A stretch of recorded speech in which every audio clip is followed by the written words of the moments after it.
Phil, what do you think? Morning. Morning. Hi there. Well, I'm not entirely surprised. It's been a long time in the making, and I think people's perception is their experience of the NHS at the front door. And we know it's really hard to get a GP appointment. We know there are huge queues in emergency departments. We know we've got 7 million on waiting lists. So I don't think any of it's surprising. What was interesting is the bottom bit of the survey said the vast majority of people still support a centrally tax-funded system. They want it to be comprehensive, they want it to provide everything, and they want to be free at the front door. So it's interesting that those fundamentals of the NHS they don't want to change, which suggests it's down to politicians to provide the staff and resources to do it, with all the other demands on the funding. It was also interesting in the Times today. They finally seem to be getting their finger out on a workforce plan. That's something I've campaigned for in, 31 years of writing for Private Eye ever since I was a junior doctor.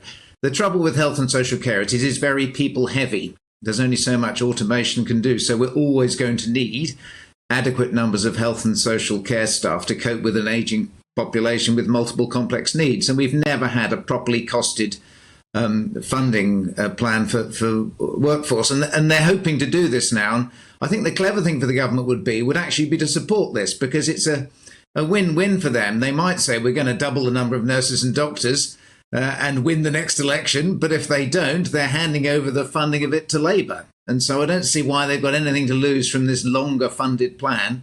But of course, that isn't going to immediately sort out the pressures. And so I think public satisfaction with the NHS is going to remain low up until the election, which of course isn't great for the government. Well, it could remain low even after an election where Labour comes into power, could it not, with some of the reforms Wes Streeting is suggesting already ruffling plenty of feathers. And I know certainly from amongst the BMA, for example, I mean, he's on course to fall out with them straight from the off. So would it necessarily be better under a Labour government? And I suppose my question then goes, do we need to have this conversation about the NHS being sort of depoliticised, perhaps a royal commission looking into it?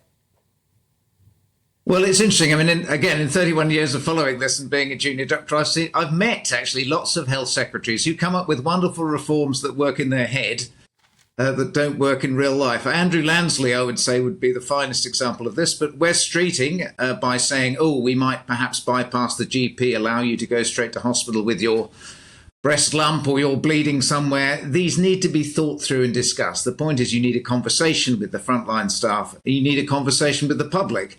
But clearly, from the public views in this poll, if you wanted to change the way you funded the NHS, if you wanted to add in social insurance, you'd have to debate it with the public, you'd have to put it on your manifesto. And there's no signs of anyone else wanting to do that. So yes, perhaps a royal commission, but would that just kick it into the long grass? Again, that's not going to give you a quick solution. But the bottom line is that health and social care is really expensive. We're living longer and longer, and as I probably said last time I was on, the focus needs to be more on prevention. Instead of pulling people out of the river of illness at great expense, we need to wander upstream and stop them falling in the first place.